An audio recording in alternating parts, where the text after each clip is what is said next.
अब ये कुछ इस तरीके की संरचना है।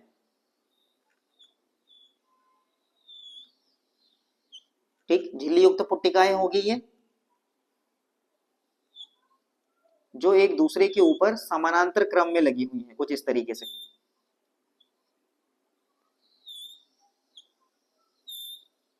ठीक है, झिल्ली युक्त पुट्टिकाएं जो एक दूसरे के ऊपर समानांतर क्रम में कुछ इस तरीके से लगी हुई हैं, कुछ ऐसा।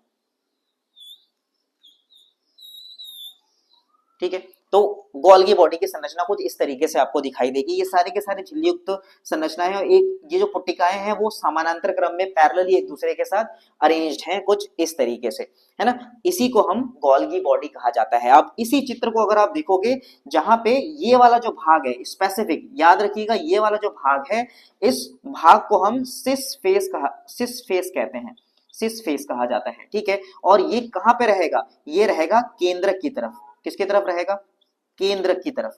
हमेशा याद रखिएगा, यह वाला भाग केंद्रक की तरफ, और ये वाला भाग, इस भाग को हम लोग बोलते हैं ट्रांसफेस। और ये मुख्य भाग कहां पे रहेगा आपका, कोशिका झिल्ली की तरफ, कोशिका झिल्ली की तरफ। हेलो एवरीवन, स्वागत है एक और नए वीडियो में, जहां पे हम जीवन की मौलिक इकाई कोशिका के बारे में अध्ययन कर रहे थे। पिछले वीडियो में हमने कोशिका के सबसे बाहरी आवरण जिसको हम बोलते हैं, और जिसका मस्तिष्क कोशिका का केंद्र जिसे कहा जाता है, इन दोनों के बारे में हमने संपूर्ण अध्ययन कर लिया है। इसके बाद अगर हम आगे बढ़ें तो हमने कहा था कि अगर कोशिका का अध्ययन करना है तो इसके तीन मुख्य घटकों से हम इसके अध्ययन कर सकते हैं। एक जो सबसे बाहरी आवरण है, और दूसरा क्या इसका केंद्रक जो लगभग मध्य में पाया जाता है जंतु कोशिका में, और लगभग ये किनारे भी पाया जाता है पादप कोशिका में, है ना। अब इसके बीच का जो भाग बचा हुआ है, तीसरा भाग, है ना, इसके बारे में आज हम अध्ययन करने वाले हैं, जिसका नाम है कोशिका द्रव्य या साइटोप्लाज्म जिसको कहा जाता है। तो बहुत इंपॉर्टेंट टॉपिक है, इसी में से बहुत सारे प्रश्न जो है वो एग्जाम में पूछे जाते हैं। एग्जाम सभी के पास में है, चाहे हम कॉम्पिटिटिव एग्जामिनेशन की बात करें, या फिर बोर्ड एग्जामिनेशन की बात करें, या फिर जो नवी में पढ़ने वाले हैं उनकी बात भी। तो शुरुआत करते हैं कोशिका द्रव्य की। तो कोशिका द्रव्य क्या है, कोशिका द्रव्य एक पारदर्शी, लचीला या अर्ध ठोस प्रकृति का एक पदार्थ होता है ना, लचीला पदार्थ होता है, जो कहाँ पे पाया जाएगा, जो प्लाज्मा झिल्ली, इसको हम लोग क्या बोलते हैं, प्लाज्मा झिल्ली या फिर कोशिका झिल्ली, और केंद्रक, कोशिका झिल्ली और केंद्रक के मध्य में पाया जाता है। ठीक, कोशिका झिल्ली और केंद्रक के अलावा जो कोशिका के अंदर संपूर्ण भाग है वह एक पारदर्शी पदार्थ है, ट्रांसपेरेंट भाग होता है, और साथ साथ में क्या होगा, लचीला पदार्थ होगा, है ना, स्लाइमी तरीके का सब्सटेंस होगा। इसी को हम लोग क्या बोलते हैं, कोशिका द्रव्य कहते हैं। ठीक है, अब कोशिका द्रव्य की अगर हम संगठन की बात करेंगे, अर्थात ये बना किस किस से है ना, किन चीजों से मिलकर बना हुआ है, तो इसमें क्या क्या चीजें आपको दिखाई देंगी। एक तो पानी दिखाई देगा, या जल जिसको बोलेंगे, है ना, वाटर से, और साथ साथ में कार्बनिक पदार्थ, बहुत सारे आपको कार्बनिक पदार्थ इसमें दिखाई देंगे, और अकार्बनिक पदार्थों से, अकार्बनिक पदार्थ। तो जो कोशिका द्रव्य है वो किसका बना हुआ है, पानी का, कार्बनिक पदार्थ का, अकार्बनिक पदार्थ का, इन चीजों से कोशिका द्रव्य का निर्माण हुआ है ना। ये लगभग कोशिका का कितने प्रतिशत भाग, 70% भाग बनाता है। पूरी कोशिका का 70% भाग कोशिका द्रव्य बनाता है। ठीक है, संगठन समझ गए, है ना। और साथ साथ में अगर हम देखेंगे तो इसी कोशिका में, इसी कोशिका द्रव्य में बहुत छोटे छोटे, अगर हम इलेक्ट्रॉन सूक्ष्मदर्शी की सहायता से देखेंगे तो छोटे छोटे अंगक पाए जाते हैं इसमें, है ना। हमने स्टार्टिंग में हमने चीजें पढ़ी थी कि कोशिका को जीवन की संरचनात्मक और क्रियात्मक इकाई बोलते हैं। संरचनात्मक तो हम समझ गए कि छोटी छोटे ये कोशिकाएं मिल करके पूरा शरीर का निर्माण करती हैं, लेकिन जो क्रियात्मक इकाई है उसमें हमने समझा था कि कोशिका के अंदर छोटे छोटे अंगक हैं, वह अंगक अपनी संरचना और कार्य के आधार पर क्या अलग अलग तरीके के कार्य करते हैं, जैसे कि ऊर्जा उत्पादन का निर्माण करना, या प्रकाश संश्लेषण की क्रिया में भोजन निर्माण करने की क्रिया, तो उन्हीं को हम लोग क्या बोलते हैं, अंगक बोलते हैं। यही तो सारा संपूर्ण कार्य करते हैं कोशिका का, है ना। तो इन्हीं को हम लोग क्या बोलेंगे, कोशिकांग कहा जाता है। ठीक, तो कोशिका द्रव्य में छोटी छोटी जो संरचनाएं होती हैं उनको क्या कहा जाता है, कोशिकांग कहा जाता है, या जिसको हम लोग इंग्लिश में क्या बोलेंगे, सेल ऑर्गेनेल्स, है ना। इनको क्या बोला जाता है, सेल ऑर्गेनेल्स बोला जाता है ना। अब ये जो कोशिकांग होते हैं, है ना, ये जो कोशिकांग है जो कि कोशिका द्रव्य में पाए जा रहे हैं, ये किसके बने हुए हैं, कार्बनिक पदार्थों के ही बने हुए हैं, कार्बनिक पदार्थों के ही बने हुए हैं, है ना। अब हर एक जो कोशिकांग है, या तो वो मींस मुख्य रूप से वो झिल्लियों से घिरा रहता है। कुछ ऐसे होंगे जो एक झिल्ली से घिरा होगा, कुछ ऐसे होंगे जो दो झिल्लियों से घिरा होगा, कुछ ऐसे भी कोशिकांग होंगे जो कोई भी, जिनमें कोई भी झिल्ली नहीं पाए जाते, और यही से प्रश्न जो है एग्जाम में पूछे जाते हैं हमसे। तो हम उन्हीं के आधार पर कोशिकांगों को तीन भागों में बांट सकते हैं। ठीक है, तो ऐसे कोशिकांग जिनमें सिर्फ और सिर्फ एक मेम्ब्रेन पाया जाता है, जिसको हम लोग क्या बोलेंगे, unit membrane system, unit membrane, या फिर एकल एकल झिल्ली एकल झिल्ली कोशिकांग, जिसमें सिर्फ और सिर्फ एक ही झिल्ली पाई जाएगी, है ना, एक ही लेयर पाई जाएगी, एक ही परत पाई जाएगी, या फिर डबल डबल मेम्ब्रेन सिस्टम, ऐसे सेल ऑर्गेनेल जिसमें कितने, दो झिल्ली, है ना, द्विझिल्ली द्विझिल्ली कोशिकांग। ठीक है, कुछ ऐसा।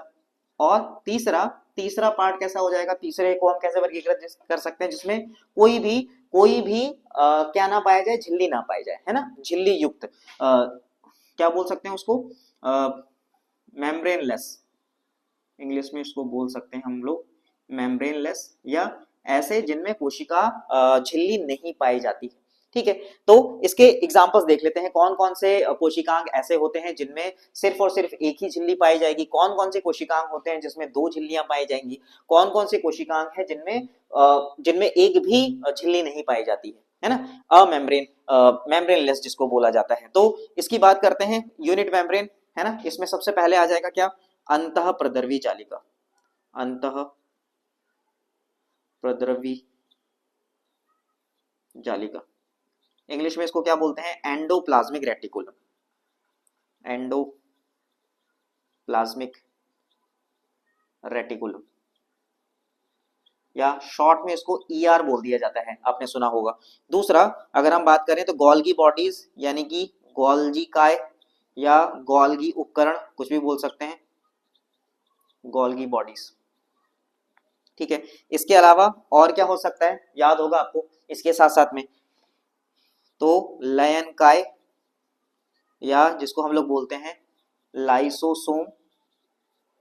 इसके अलावा कुछ और याद आ रहा होगा आपको, वैक्यूल, या जिसको हम लोग क्या बोलेंगे, रसधानी, या इसको हम रिक्तिका भी बोलते हैं, वैक्यूल्स। ठीक है, और ठीक, तो ये मुख्य मुख्य आपके ये हो जाएंगे, जिसमें सिर्फ और सिर्फ ये ऐसे कोशिकांग हैं जिनमें सिर्फ और सिर्फ एक ही कोशिका झिल्ली पाई जाती है इन अंगों के बाहर। अब ऐसे जिनमें दो झिल्लियां पाई जाती हैं, द्विझिल्ली कोशिकांग कौन कौन से होंगे, बहुत इंपॉर्टेंट है, एग्जाम में बहुत बार इसके बारे में पूछा गया है, एक तो मैंने बनाया भी हुआ है इसमें, है ना, याद आ रहा होगा कुछ। पहला हो जाएगा क्या, माइटोकॉन्ड्रिया, माइटोकॉन्ड्रिया। ठीक है, पहला हो जाएगा। दूसरा क्या हो जाएगा, क्लोरोप्लास्ट, क्लोरोप्लास्ट अर्थात हरित लवक। ये दो ऐसे कोशिकांग हैं जिनमें दो झिल्लियां पाई जाती हैं। हम इसमें केंद्रक को भी इंक्लूड कर सकते हैं, क्योंकि केंद्रक के बारे में हमने पढ़ लिया है कि केंद्रक के चारों ओर भी क्या, दो झिल्ली का दोहरी आवरण का बना हुआ परत आपको मिलेगा। तो यहाँ पे आप केंद्रक का भी नाम मेंशन कर सकते हैं, लेकिन क्वेश्चन एग्जाम में जो है केंद्रक के बारे में नहीं पूछा जाता है, इनके बारे में ही पूछा जाता है। तो ऑप्शन में आपको यही दोनों दिए होंगे, अगर अगर तीनों दिया हुआ तो आपको तीनों लगाना है, याद रखिएगा, है ना, इस तरीके से। अब इनके ऑप्शंस को आप देख के चलिएगा तो आपको ज्यादा बेनिफिट मिलने वाले हैं। अब ऐसे कोशिकांग जिनमें एक भी मेम्ब्रेन नहीं, मींस मेम्ब्रेन ही नहीं पाया जाता, झिल्ली ही नहीं पाई जाती, उदाहरण के लिए राइबोसोम, बहुत इंपॉर्टेंट है, याद रखिएगा, बहुत इंपॉर्टेंट है लास्ट वाला, कि आपसे पूछा जा सकता है कि कोशिका में पाए जाने वाले ऐसे कोशिकांगों के नाम बताइए जिनमें जिनके बाहर कोई भी आवरण नहीं पाया जाता, है ना, झिल्ली युक्त नहीं होती, ऐसे कोशिकांग जो झिल्ली युक्त नहीं होती। उत्तर क्या हो जाएगा? राइबोसोम। ठीक है, तो इनको अगर देखिए तो ये सारी संरचनाएं जो है वो कोशिका के अंदर पाई जाती हैं, इन्हीं से मिलकर के ही कोशिका द्रव्य का निर्माण हुआ है। ठीक, आई होप यहां तक आपको समझ में आ गया होगा। हमने कहा कि कोशिका झिल्ली और केंद्रक के बीच में पाया जाने वाला जो द्रवयुक्त पदार्थ है, जो कि कैसा होता है? पारदर्शी होता है, लचीला होता है, अर्ध ठोस प्रकृति का होता है, उसको हम कोशिका द्रव्य कहते हैं। ये मुख्य रूप से जल, कार्बनिक और अकार्बनिक पदार्थों का बना होता है।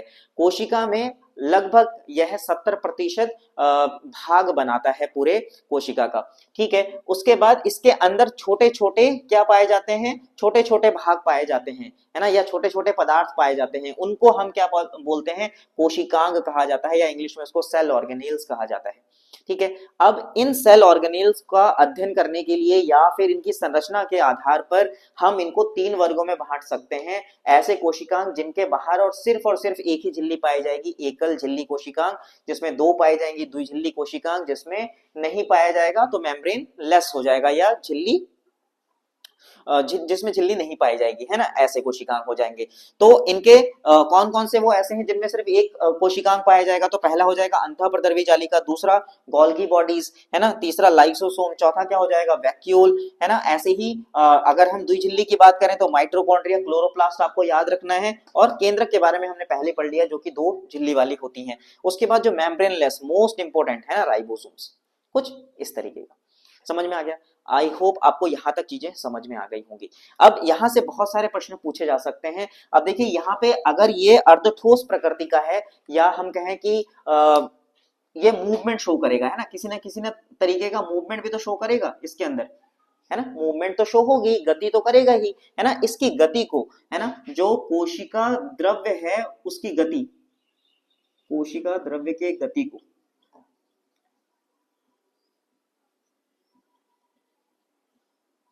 कोशिका द्रव्य के गति को क्या कहा जाता है?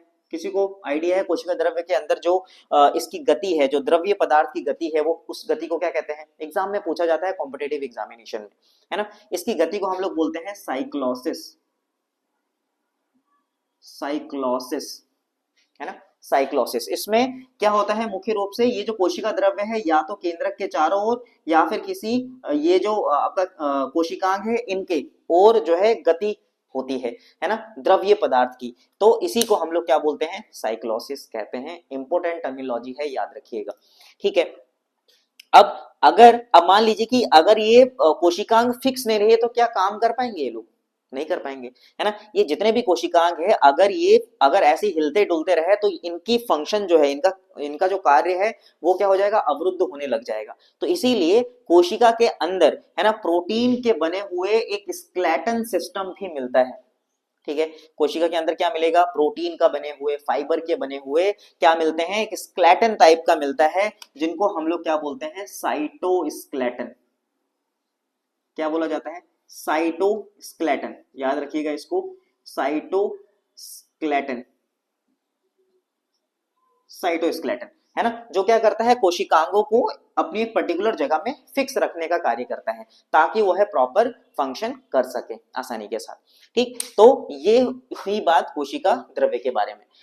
आई होप यहां तक चीजें समझ में आ गई होंगी। अब हम क्या करने वाले हैं? अब देखिए, ये जितने हमने कोशिकांग लिखे हुए हैं, अब हर एक कोशिकांग, उनकी संरचना और उनका कार्य, है ना, सब लगभग आप देखोगे सबके अलग अलग कार्य हैं। जैसे अगर हम बात करें अंतःप्रद्रवी जालिका, ये परिवहन करने का काम करता है ना। गोल्गी काय ये पैकेजिंग करने का काम करता है, या ट्रांसपोर्टेशन का काम करता है, ये भी करता है। लाइसोसोम क्या करेगा? सेल को साफ करने का काम, क्लींजिंग, है ना, वो क्या करेगा? क्लीन करने का काम करेगा, जो भी विकार पदार्थ होंगे। वैक्यूल्स रेक्टिका ये क्या करती हैं? ये ऑस्मोटिक पोटेंशियल को बनाए रखती हैं, ताकि कोशिका के अंदर पानी का आवाजाही, है ना, वो बनी रहे। कब कोशिका के अंदर पानी अंदर आना है, कब बाहर जाना है। साथ साथ में ये स्टोरेज का काम भी करता है।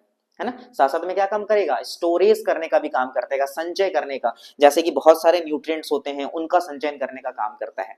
ठीक है, तो ऐसे ही माइटोकॉन्ड्रिया कोशिका का बिजली घर आपने पढ़ा ही होगा। तो हरित लवक ये क्या करता है, हरित लवक क्या करता होगा, हरित लवक क्या करता है, प्रकाश संश्लेषण की प्रक्रिया, जहां पे भोजन बनने की प्रक्रिया संपन्न होती है। केंद्रक के बारे में हम पढ़ ही चुके हैं, सबसे इंपॉर्टेंट है ब्रेन है ना। उसके बाद राइबोसोम, राइबोसोम का काम क्या है, प्रोटीन सिंथेसिस का। ठीक, अब सबका फंक्शन अलग अलग है, लेकिन कुछ ऐसे अंगक होते हैं, कुछ ऐसे अंगक होते हैं जिनके काम एक दूसरे के साथ लगे हुए हैं, मींस एक दूसरे पे डिपेंडेंट होते हैं। ऐसे ऐसे कुछ ऐसे कुछ जो कोशिकांग हैं वो एक प्रकार का तंत्र का निर्माण करते हैं, जिसको हम लोग क्या बोलते हैं, एंडोमेम्ब्रेन सिस्टम। क्या कहा जाता है, endo membrane system, endomembrane system या झिल्ली का तंत्र, झिल्ली का तंत्र का निर्माण करते हैं। ठीक है, एंडोमेम्ब्रेन सिस्टम बहुत इंपॉर्टेंट है, एग्जाम में पूछे जा सकता है कि एंडोमेम्ब्रेन सिस्टम क्या है। तो आप बताएंगे कि कोशिकांग है ना, कोशिका के अंदर कुछ कोशिकांग क्या करते हैं, एक दूसरे के साथ मिलकर कार्य करते हैं, किसी कार्य को संपूर्ण करते हैं मिलजुल कर, वही क्या तंत्र का निर्माण करते हैं, जिसको हम लोग झिल्ली का तंत्र कहा जाता है या फिर एंडोमेम्ब्रेन सिस्टम कहते हैं। अब एंडोमेम्ब्रेन सिस्टम में कौन कौन से अंग आ जाते हैं, यहां से प्रश्न पूछता है, जैसे कि अंतःप्रदर्वी जालिका, एंडोप्लाज्मिक रेटिकुलम, गोल्गी बॉडीज और लाइसोसोम। ये तीन ऐसे अंगक हैं जो एंडोमेम्ब्रेन सिस्टम बनाते हैं। तो कौन कौन से भाग आ जाएंगे एंडोमेम्ब्रेन सिस्टम में, सबसे पहला आ जाएगा एंडोप्लाज्मिक रेटिकुलम, अंतःप्रदर्वी जालिका, दूसरा क्या हो जाएगा, गोल्गी बॉडीज हो जाएगा, तीसरा क्या हो जाएगा, लाइसोसोम्स, लाइसोसोम्स। किसी किसी बुक में आपको वैक्यूल्स भी दिख जाएगा एंडोमेम्ब्रेन का सिस्टम का भाग। तो जहां पर जरूरत होती है ना, क्योंकि जब हम पढ़ेंगे रिक्तिका के बारे में तो हम समझेंगे कि रिक्तिका खाद्य रिक्तिका भी होती है, ऐसे रिक्तिका जो डाइजेशन का काम भी करता है ना। तो अलग अलग प्रकार के होते हैं, तो उनमें ये कभी कभी इंक्लूड हो जाता है, लेकिन ओवरऑल आपको ये तीन चीजें याद रखनी है, क्या कि एंडोप्लाज्मिक रेटिकुलम, अंतःप्रदर्वी जालिका, गोल्गी काय और लैन काय, ये तीन एक तरीके का तंत्र का निर्माण करते हैं, जिसको झिल्ली का तंत्र कहते हैं या फिर एंडो मेम्ब्रेन सिस्टम कहा जाता है ना, जो मिलकर कार्य करते हैं। अब हम इनके बारे में डिटेल से अध्ययन करेंगे कि इनका कार्य किस तरीके से एक दूसरे से मिला हुआ है। एंडोमेम्ब्रेन सिस्टम या अंतः झिल्ली का तंत्र के बारे में अध्ययन करने वाले हैं। इसमें हमने कहा कि मुख्य रूप से तीन कोशिकांग आपको दिखाई देंगे। कौन कौन से, एक बार फिर से हम इसको लिख देते हैं कि तंत्र में क्या क्या दिखाई देगा, अंतःप्रदर्वी जालिका ईआर, और फिर दूसरा गोल्गी बॉडी यानी कि गोल्जी काय, और तीसरा लाइसोसोम। ठीक है, लाइसोसोम, तीसरा क्या हो जाएगा, लाइसोसोम। ये मिलकर के एंडोमेम्ब्रेन सिस्टम बनाते हैं। याद रखिएगा वैक्यूल भी इसके अंतर्गत आ सकता है, ऑप्शन में आता है तो आप उसको भी इंक्लूड कर सकते हैं। तो सबसे पहले एंडोप्लाज्मिक रेटिकुलम के बारे में अध्ययन करने वाले हैं। चित्र से आप स्पष्ट समझ सकते हैं कि ये केंद्रक हो गया, ये बाहर कोशिका झिल्ली होगी, इसका पूर्ण संपूर्ण वाला जो भाग दिखाई देगा इसको हम लोग क्या बोलने वाले हैं, कोशिका द्रव्य इसको कहा जाएगा। इसी कोशिका द्रव्य में ये जो केंद्रक आपको दिखाई दे रहा है, केंद्रक के बाहर है ना, इसी से केंद्रक के बाहरी आवरण से यहाँ पे छोटे छोटे पतले पतले चपटे है ना, चपटी संरचनाएं, नलिका आकार की छोटी छोटी पतली चपटी संरचनाएं इस तरीके से फैली होती हैं और ये एक जालिका जैसी संरचना बनाती है, ये नेटवर्क लाइक स्ट्रक्चर बनाती हैं इस पूरे कोशिका द्रव्य में, है ना।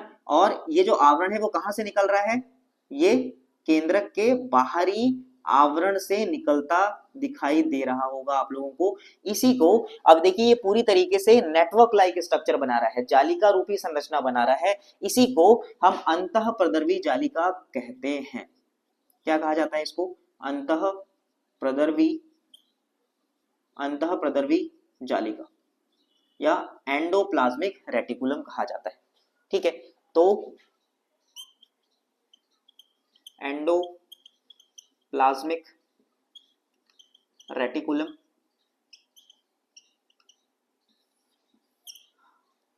इसको कहा जाता है अंतःप्रदर्वी जालिका। अंतःप्रद्रवी जालिका। ठीक है, तो संरचना आप समझ गए होंगे।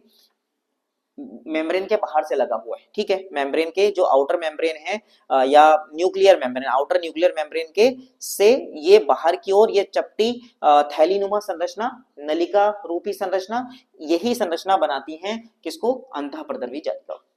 ठीक है, अब इसमें देखिए कि जो न्यूक्लियस है ना, जो केंद्रक आपको दिखाई दे रहा है, केंद्रक के बाहर, केंद्रक के बाहरी आवरण पर ऐसे छोटे छोटे आपको डॉट जैसे बिंदु रूपी संरचना आपको दिखाई देती है ना, बिंदु रूपी संरचना दिखाई देती है। इन बिंदु रूपी संरचना को, है ना, इसी बिंदु रूपी संरचना को क्या कहा जाता है, राइबोसोम कहा जाता है। इस बिंदु रूपी संरचना को क्या बोलेंगे, राइबोसोम, राइबोसोम। ठीक, अब राइबोसोम का फंक्शन हम पिछले वाले में पढ़ चुके हैं कि ये मुख्य काम क्या है, इसका मुख्य काम है प्रोटीन निर्माण का, है ना। तो ये कहां पे, बाहरी आवरण पे, न्यूक्लियस के बाहरी आवरण पे, साथ साथ में अंतःप्रद्रवी जालिका के ये जो भाग आपको दिखाई देगा, इनके ऊपर भी ये छोटे छोटे बिंदु रूपी संरचना आपको दिखाई देंगे, है ना। इसी के आधार पर हम अंतःप्रद्रवी जालिका को दो भागों में बांट सकते हैं कि अंतःप्रद्रवी जालिका जो होती है वो राइबोसोम के आधार पर दो प्रकार के होते हैं। एक को हम लोग बोलते हैं क्या, rough endoplasmic, rough endoplasmic reticulum, rough endoplasmic reticulum, और दूसरा क्या हो जाएगा, smooth endoplasmic reticulum, smooth endoplasmic reticulum. Endoplasmic को शॉर्ट में मैं ईआर लिख दे रहा हूं, ईआर ही लिखा होता है, आपने देखा होगा। ठीक है, तो रफ एंडोप्लाज्मिक रेटिकुलम अर्थात खुरदुरी, खुरदुरी अंतःप्रद्रवी जालिका, खुरदुरी ईआर हो जाएगी, और चिकनी अंतःप्रद्रवी जालिका। ठीक है, एक हो जाएगा आपका खुरदुरी अंतःप्रद्रवी जालिका और दूसरा क्या हो जाएगा, चिकनी अंतःप्रद्रवी जालिका। खुरदुरी अंतःप्रद्रवी जालिका किसको कहेंगे, जहां पर राइबोसोम उपस्थित होते हैं, राइबोसोम उपस्थित होंगे, और यहां पे राइबोसोम क्या होंगे, अनुपस्थित होंगे, राइबोसोम अनुपस्थित होते हैं, अनुपस्थित होते हैं।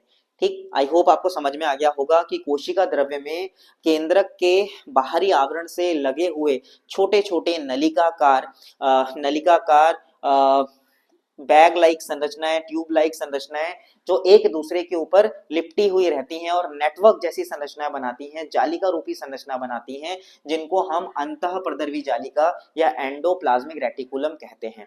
इनके ऊपर, है ना, बिंदु रूपी संरचना पाई जाती है जिनको राइबोसोम कहा जाता है। तो इनकी उपस्थिति के आधार पर एंडोप्लाज्मिक रेटिकुलम को, अंतःप्रद्रवी जालिका को दो भागों में बांटा जा सकता है। कौन कौन सा, जिनके ऊपर पाया जाएगा राइबोसोम उसको हम लोग क्या बोलेंगे, रफ एंडोप्लाज्मिक रेटिकुलम या खुरदुरी अंतःप्रद्रवी जालिका, जिन पे नहीं पाया जाएगा उसको चिकनी अंतःप्रद्रवी जालिका कहा जाता है। ठीक है, अब इनका कार्य क्या है, अब देखिए मुख्य कार्य कौन कर रहा होगा, राइबोसोम। तो राइबोसोम का कार्य है प्रोटीन निर्माण का करने का, है ना, प्रोटीन निर्माण का काम। तो प्रोटीन, तो अंतःप्रद्रवी जालिका क्या, अंतःप्रद्रवी जालिका एक स्थान प्रोवाइड कर रही है किसको, राइबोसोम को, ताकि क्या हो, प्रोटीन का निर्माण हो सके। ठीक है, अब जो जैसा भी प्रोटीन का निर्माण होगा, अब फिर इसको जहां पर भी जरूरत होगा ये उसको लेकर जाने का काम करेगा। इसीलिए ये मुख्य रूप से परिवहन तंत्र का भाग का निर्माण करता है, यानी कि परिवहन करने का काम करता है। ठीक, तो राइबोसोम जहां जहां पर, अब देखिए कि जो खुरदुरी अंतःप्रद्रवी जालिका है या रफ एंडोप्लाज्मिक रेटिकुलम है, वो कोशिका में कहां पाया जाएगा, ऐसी कोशिकाएं जहां पर लगातार प्रोटीन निर्माण की आवश्यकता होती है, वहां पे खुरदुरी अंतःप्रद्रवी जालिका पाया जाएगा। ठीक, जैसे तो ये मुख्य रूप से क्या करेगा, तो यहां पे प्रोटीन निर्माण की प्रक्रिया होगी, प्रोटीन निर्माण की प्रक्रिया, साथ साथ में प्रोटीन निर्माण के साथ साथ और क्या करेगा, ये स्थान प्रोटीन निर्माण के लिए स्थान प्रोवाइड करेगा, साथ साथ में जो भी प्रोटीन बनेगा उसका परिवहन करने का भी कार्य करेगा कौन, अंतःप्रद्रवी जालिका। साथ साथ में स्मूथ एंडोप्लाज्मिक रेटिकुलम, ये कहां पे पाई जाएंगी, इनका मुख्य कार्य क्या होता है, ये लिपिड, लिपिड का निर्माण, किसका निर्माण, लिपिड का निर्माण करते हैं, है ना, लिपिड बनाने का काम करते हैं। लिपिड को आप सरल भाषा में वसा कह सकते हैं, वसा कह सकते हैं, लेकिन वसा और लिपिड में थोड़ा बहुत अंतर रहता है, इसलिए लिपिड से आप याद रख सकते हैं कि लिपिड, है ना, लिपिड का निर्माण कौन करता है, चिकनी अंतःप्रद्रवी जालिका। ठीक है, और साथ साथ में विभिन्न प्रकार के हार्मोन्स का निर्माण भी इसके द्वारा ही संपन्न होता है। लिपिड में भी याद रखना, लिपिड में भी कौन सा लिपिड, फॉस्फोलिपिड, फॉस्फोलिपिड, फॉस्फोलिपिड का निर्माण। और फॉस्फोलिपिड आपको पता है कि जो जो हमारी कोशिका झिल्ली होती है उसमें जो लिपिड पाया जाता है वो मुख्य रूप से फॉस्फोलिपिड्स होती हैं, है ना। तो अगर झिल्ली में कोई टूट फूट होगा तो जो मरम्मत का कार्य कौन करेगा, इसके द्वारा बनाया गया जो लिपिड होगा उसके द्वारा इससे मरम्मत भी होती चली जाएगी। ठीक, आई होप यहाँ तक आपको चीजें समझ में आ गई होंगी। याद रखिएगा अंतःप्रद्रवी जालिका क्या होती हैं, इस तरीके से नलिकाकार संरचना, ट्यूब लाइक संरचनाएं होती हैं कुछ इस तरीके से, और एक दूसरे के साथ जुड़ी हुई भी रहती हैं। ये ट्यूब इस तरीके से जुड़ी हुई भी हो सकती हैं, एक दूसरे के साथ जुड़ी हुई भी हो सकती हैं, है ना। ऐसी संरचनाएं जिसके ऊपर क्या पाया जाता, राइबोसोम उपस्थित होते हैं, उसको हम लोग खुरदुरी अंतःप्रद्रवी जालिका बोलते हैं। जिन पे नहीं पाया जाएगा उसको क्या कहा जाएगा, उसको हम चिकनी अंतःप्रद्रवी जालिका कह देंगे कुछ इस तरीके से। ठीक, जिन पे पाया जाएगा उनको खुरदुरी अंतःप्रद्रवी जालिका कहा जाएगा। ये मुख्य रूप से ऐसी कोशिकाओं में अधिकतर मात्रा में पाई जाएंगी जिनमें प्रोटीन निर्माण की प्रक्रिया ज्यादा हो। प्रोटीन का अर्थ है जहां पे एंजाइम बनाने हो, प्रोटीन बनाने हो, अलग अलग तरीके के पदार्थ का गमन करवाना हो, तो वहां पे खुरदुरी अंतःप्रद्रवी जालिका होगा। अब ऐसा नहीं कि जहां पे कहीं पे सिर्फ और सिर्फ खुरदुरी अंतःप्रद्रवी जालिका पाएगी, स्मूथ नहीं पाया जाएगा, दोनों मिलेंगे, है ना। उनका अनुपात जो है निर्भर करता है कोशिका के कार्य के, संपूर्ण कोशिका के कार्य के आधार पर। ठीक है, अब सपोज कीजिए कि कोई चीज यहां से इसके सरफेस पे बनी, है ना, कहां पे, खुरदुरी अंतःप्रद्रवी जालिका ने कुछ उत्पाद बनाया, आर ने, खुरदुरी अंतःप्रद्रवी जालिका ने कुछ उत्पाद बनाया। उत्पाद के रूप में कुछ भी हो सकता है ना, प्रोटीन हो सकता है, एंजाइम हो सकता है, या और भी उत्पाद हो सकते हैं। अब इस उत्पाद को क्या करेगा, अगर कोशिका के बाहर लेकर जाना है या कोशिका के अंदर लेकर जाना है, कहीं पर भी लेकर जाना है, तो ये क्या करेगा, इस उत्पाद को कौन लेकर जाएगा, स्मूथ एंडोप्लाज्मिक रेटिकुलम, जो चिकनी अंतःप्रद्रवी जालिका है, इसको ट्रांसफर कर देगा। ठीक, फिर ये क्या करेगा, ये इस उत्पाद को, जो भी उत्पाद है, इस उत्पाद को किसको दे देगा, ये आगे वाला जो कोशिकांग यहाँ पे आएगा जिसके बारे में अभी अध्ययन करेंगे, जिसका नाम है गोल्गी उपकरण या गोल्गी बॉडीज, इसको दे देगा। ठीक, फिर ये आगे जो है, अगर इसको बाहर ले जाना है कोशिका के तो वो बाहर लेकर जाएगा, अगर इसी के अंदर पहुंचाना है तो इसके अंदर पहुंचाने का कार्य करेगा, छोटी छोटी पुटिकाओं के रूप में। ठीक, तो इसीलिए हमने कहा था कि ये एक दूसरे से जो अंतःप्रद्रवी जालिका है, इनका कार्य गोल्गी बॉडी के साथ लिंक है साथ साथ में, इसीलिए इसको अंतः झिल्ली तंत्र का हिस्सा कहा गया है। ठीक है, आई होप यहां तक आपको समझ में आ गया होगा। बहुत इंपॉर्टेंट है, याद रखिएगा, जो भी आर बनाएगा, है ना, जिसको कोशिका के बाहर अगर लेकर जाना है या स्पेसिफिक जगह पर लेकर जाना है, तो वो सबसे पहले एसईआर को पहुंचाएगा, यानी कि स्मूथ एंडोप्लाज्मिक रेटिकुलम को पहुंचाएगा, उसके बाद गोल्गी बॉडीज तक इसको पहुंचाने का कार्य करेगा।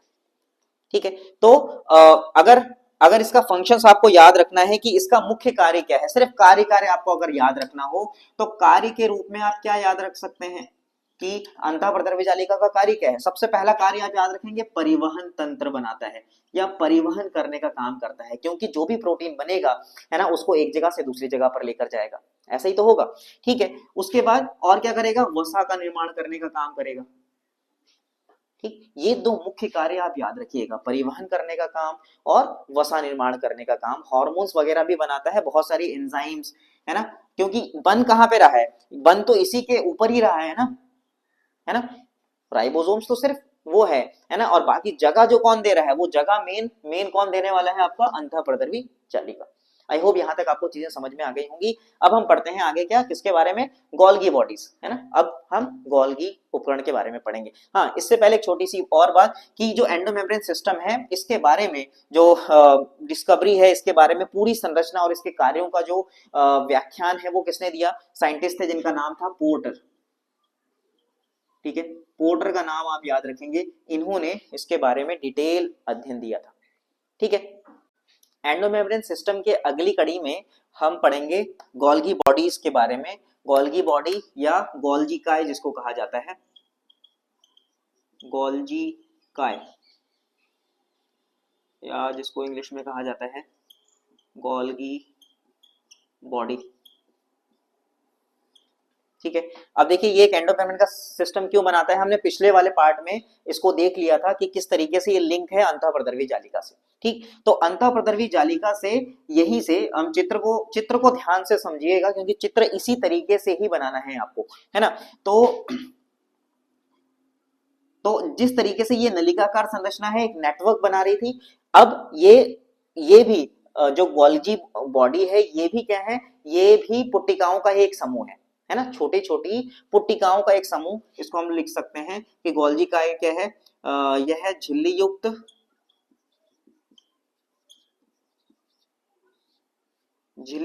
पुट्टिकाओं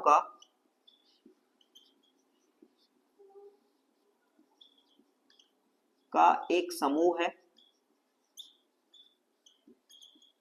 जो एक दूसरे के ऊपर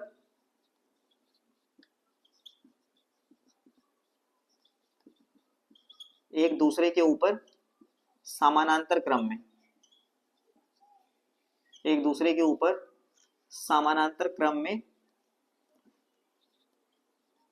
ढेर बनाते हैं। ठीक है, संरचना को ध्यान से देखिएगा। अब ये कुछ इस तरीके की संरचना है।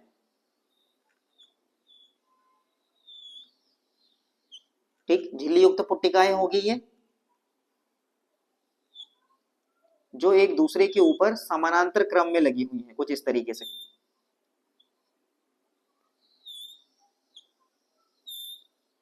ठीक है, झिल्ली युक्त पुट्टिकाएं जो एक दूसरे के ऊपर समानांतर क्रम में कुछ इस तरीके से लगी हुई हैं, कुछ ऐसा। ठीक है, तो गोल्गी बॉडी की संरचना कुछ इस तरीके से आपको दिखाई देगी। ये सारे के सारे झिल्ली युक्त संरचना है, और एक ये जो पुट्टिकाएं हैं वो समानांतर क्रम में पैरेलली एक दूसरे के साथ अरेंज्ड हैं, कुछ इस तरीके से, है ना। इसी को हम गोल्गी बॉडी कहा जाता है। अब इसी चित्र को अगर आप देखोगे, जहां पे ये वाला जो भाग है स्पेसिफिक, याद रखिएगा, ये वाला जो भाग है, इस भाग को हम सिस फेस कहते हैं, सिस फेस कहा जाता है। ठीक है, और ये कहां पे रहेगा, ये रहेगा केंद्रक की तरफ। किसकी तरफ रहेगा, केंद्रक की तरफ। हमेशा याद रखिएगा, यह वाला भाग केंद्रक की तरफ, और यह वाला भाग, इस भाग को हम लोग बोलते हैं ट्रांसफेस, और ये मुख्य भाग कहां पे रहेगा आपका, कोशिका झिल्ली की तरफ, कोशिका झिल्ली की तरफ। ठीक है, ऐसा हमने क्यों, और ये जरूरी क्यों है आपको याद रखना है, क्यों, क्योंकि ये एंडोमेम्ब्रेन सिस्टम का भाग है। जो भी अंतःप्रद्रवी जालिका के सरफेस पे बनेगा, प्रोटीन या वसा या जो कोशिका के बाहर अगर चीजों को लेकर जाना है, या फिर कोशिका के अंदर ही किसी स्पेसिफिक जगह पर अगर लेकर जाना है, तो गोल्गी उपकरण पर उसको लेकर आना होगा, है ना। गोल्गी उपकरण क्या करेगी, गोल्गी उपकरण सबसे पहले तो उस पदार्थ का क्या करेगी, संचय करेगी, है ना। सबसे पहले क्या करेगी, संचयन, यानी कि स्टोरेज करने का काम करेगी, पहला फंक्शन। दूसरा, फिर ये क्या करेगी, दूसरा पैकेजिंग करने का काम। ठीक है, किसका काम करेगी, पैकेजिंग करने का काम। ठीक है, तीसरा, या सीधे हम इसको पैकिंग लिख देते हैं, संचयन करने के बाद पैकिंग करने का काम करेगी। पैकिंग करने के बाद फिर क्या होगा, इसका परिवहन करने का कार्य होगा। तो जो भी चीजें आई यहां से, वो यहाँ पे स्टोर हो जाएगा। स्टोर होने के बाद अब ये पैक हो रही है संरचना, इस वेसिकल्स के रूप में, छोटी छोटी गोलिकाओं के रूप में ये क्या हो जाएगा, पैक हो जाएगा, और उसको जहां पर लेकर जाना है, कोशिका के अंदर या कोशिका के बाहर, दोनों जगह पे लेके जा सकते हैं। ठीक है, तो ये संरचना कुछ इस तरीके से बनेगी, याद रखिएगा। ये वाला भाग जो है वो कहां पे, केंद्रक की दिशा में, केंद्रक की ओर, नाभिक की ओर, और ये वाले गोलिकाओं वाला भाग जो है वो कहां पे रहेगा, वो रहने वाला है आपका कोशिका झिल्ली की तरफ। याद रखिएगा, इस फेस को सिस फेस, इस फेस को ट्रांसफेस, है ना। ये वाला भाग भी याद रख सकते हैं, सिस फेस, या फिर ये कैसा भाग है, उभरा हुआ भाग है, यानी कि उत्तल लेंस की तरह ये उत्तल दर्पण के समूह के रूप में बनाता है। ये वाला भाग देखोगे तो अवतल दर्पण या अवतल लेंस की भांति काम कर रहा है, कुछ इस तरीके से अंदर फंसा हुआ है ना, इस तरीके से भी याद रख सकते हो, है ना। इसके दो भाग हैं, एक उत्तल हो जाएगा, एक अवतल भाग। अवतल भाग जहां पे कोशिका झिल्ली की तरफ रहेगा और उत्तल वाला भाग जो है वो केंद्रक की तरफ रहेगा।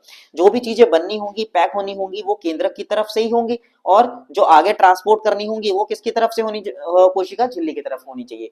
हमेशा आपको चित्र इस तरीके से ही बनाना है, ठीक है। आई होप यहां तक आपको समझ में आ गया होगा। इसकी पूरी संरचना के बारे में जो संरचना है, संगठन है ना, कार्य है, वो सबसे पहले किसने बताया? सबसे पहले क्या, जो पूरी संपूर्ण जानकारी जो है सन 1898 में एक साइंटिस्ट थे जिनका नाम था Camillo Golgi. Camillo Golgi, Golgi लिख सकते हैं, गोल्गी जैसा आप अध्ययन कर ले। तो 1898 में कैमिलो गोल्गी ने इसके बारे में संपूर्ण अध्ययन किया था, और उन्होंने बताया कि ये झिल्ली युक्त पुट्टिकाओं का एक समूह है जो एक दूसरे के ऊपर समानांतर क्रम में जुड़ी होती हैं, कुछ इस तरीके से। इसका मुख्य कार्य संचयन, पैकिंग और परिवहन का है, ठीक। परिवहन करने का काम करेगा। परिवहन कहाँ कहाँ कर सकता है? या तो कोशिका के अंदर, कहाँ पे करेगा? कोशिका के अंदर कर सकता है, या फिर कहां पे करेगा? कोशिका के बाहर, अगर किसी स्पेसिफिक अंग में उसको पहुंचाना हो, है ना। तो कोशिका के अंदर मुख्य रूप से दो जगह पर करता है। कहां पे? एक तो हो जाएगी कोशिका झिल्ली, कोशिका झिल्ली, और दूसरा दूसरा कहां पे होगा? कोई बता सकता है? जो भी पदार्थ बनेगा कोशिका के अंदर, या तो कोशिका झिल्ली में, या फिर कहां? और दूसरा लाइसोसोम, लयनकाय, लाइसोसोम में पहुंचाने का काम करेगा, इसी दोनों जगह पे, है ना। जो गोल्गी बॉडीज होती हैं वही लाइसोसोम का निर्माण करती हैं, और साथ साथ में पेरोक्सीसोम्स का भी निर्माण करती हैं, साथ साथ में, याद रखिएगा, इंपॉर्टेंट है। बाहर लेकर जाना है तो बाहर, तो परिवहन जहां पर भी होगा वो किसके? गोलिकाओं के रूप में इस तरीके से कोशिका के बाहर वो चला जाएगा, ठीक। आई होप यहां तक आपको चीजें समझ में आ गई होंगी।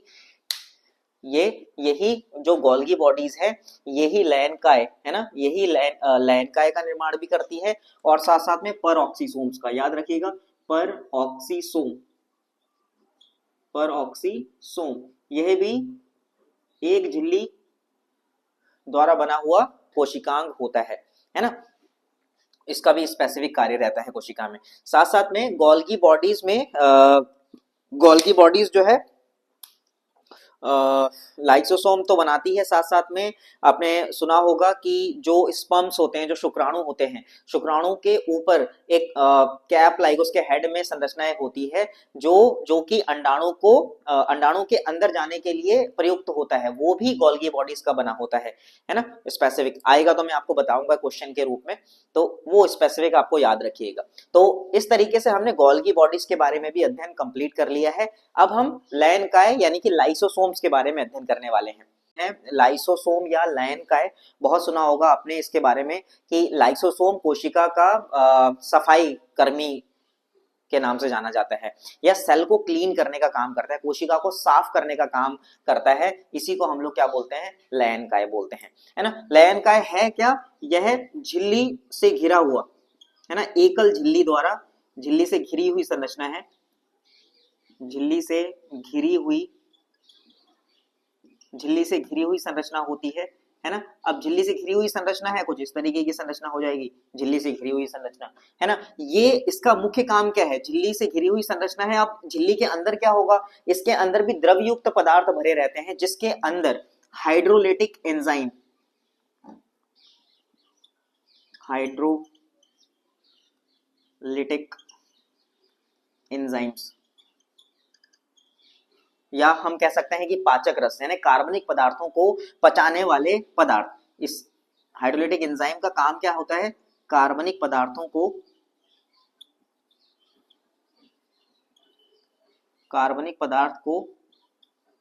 पचाना।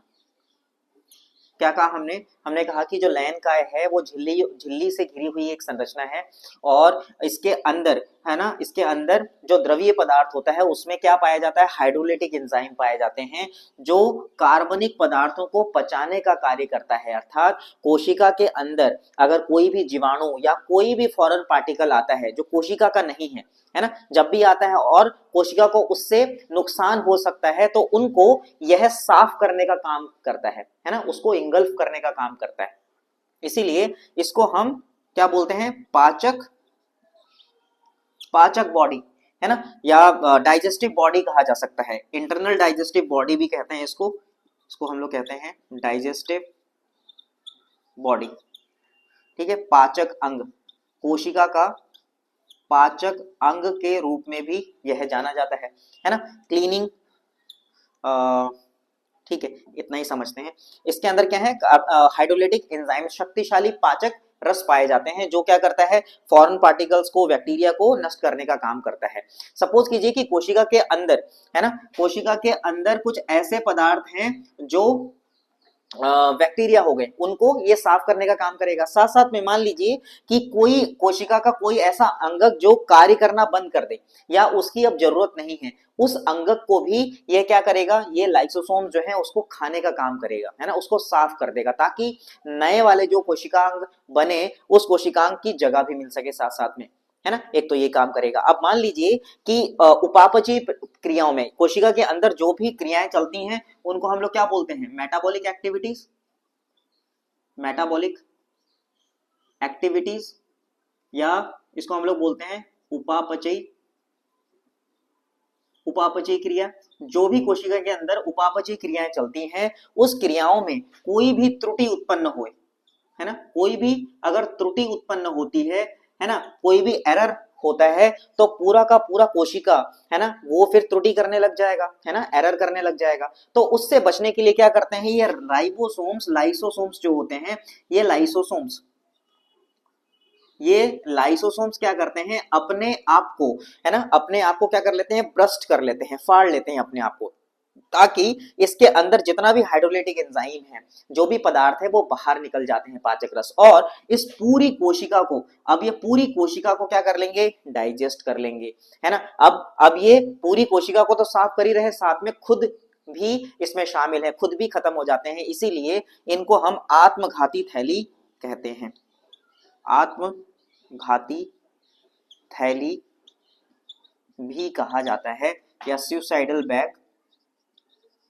सुसाइडल बैग्स भी कहा जाता है। वेरी इंपॉर्टेंट, एग्जाम में आपसे पूछा जाता है कि लाइसोसोम को हम सुसाइडल बैग क्यों बोलते हैं, तो आप कह सकते हैं कि अगर कोशिका के अंदर, है ना, कोशिका के अंदर कोई त्रुटि उत्पन्न होती है, कब, उपापचयी क्रियाओं के दौरान, तो पूरी कोशिका जो है वो एरर उत्पन्न करने लग जाती है। इससे बचने के लिए ये लैनकाय अपने आप को ब्रस्ट कर लेते हैं, अपने आप को फाड़ लेते हैं, जिससे सारा हाइड्रोलिटिक एंजाइम पूरी कोशिका में फैल जाता है और सारे जितने भी सेल ऑर्गेनेल्स हैं या कोशिकांग हैं वो धीरे धीरे क्या हो जाते हैं, उनका पाचन हो जाता है और साफ हो जाते हैं। और इनके साथ साथ में चूंकि लैनकाय भी, गोल्गी लाइसोसोम भी खत्म हो जाते हैं, इसीलिए इसको हम लोग सुसाइड कहते हैं, सुसाइडल बैग्स, इसीलिए इनको क्या नाम है, सुसाइडल बैग्स या आत्मघाती थैली कहा जाता है। एग्जाम में तो बहुत बार पूछा गया है, पूछा भी जाता है ना, सुसाइडल बैग्स कब और क्यों कहते हैं। तो हमने इनके बारे में, है ना, सब एंडोप्लाज्मिक रेटिकुलम, अंतःपरदर्भी जालिका, गोल्गी बॉडी और लाइसोसोम्स के बारे में संपूर्ण अध्ययन कर लिया है। क्यों? क्योंकि ये सारे के सारे अंतःझिल्ली तंत्र का भाग बनाते हैं। एग्जाम में यहां से प्रश्न जो है वो पूछा जाता है, याद रखिएगा, ठीक है। तो इस तरीके से हमने 3 मुख्य कोशिकांग पढ़ लिए हैं। इसके बाद हम नेक्स्ट वाले वीडियो में हम लोग अन्य कोशिकांगों के बारे में पढ़ने वाले हैं, जैसे कि इसके बाद हम रिक्तिका के राजधानी के बारे में पढ़ेंगे, उसके बाद हम लोग माइटोकॉन्ड्रिया, क्लोरोप्लास्ट और बाकी जितने भी बचे हुए उनके बारे में अध्ययन करने वाले हैं। ठीक, ये वीडियो बहुत ही इंपॉर्टेंट है आपके लिए, समझिएगा, इसमें बहुत सारे प्रश्न बनते हैं। अगर आप यहाँ तक पहुंच गए हैं तो वीडियो को लाइक जरूर कर दीजिएगा और अपने साथियों के साथ जो प्रिपरेशन कर रहे हैं, साथ साथ में आपको लगता है कि बहुत काम की वीडियो हो सकती है तो इसको शेयर जरूर कर दें। लाइक करते रहें, पढ़ते रहें और मिलते हैं आपसे अगले वीडियो में। Thank you.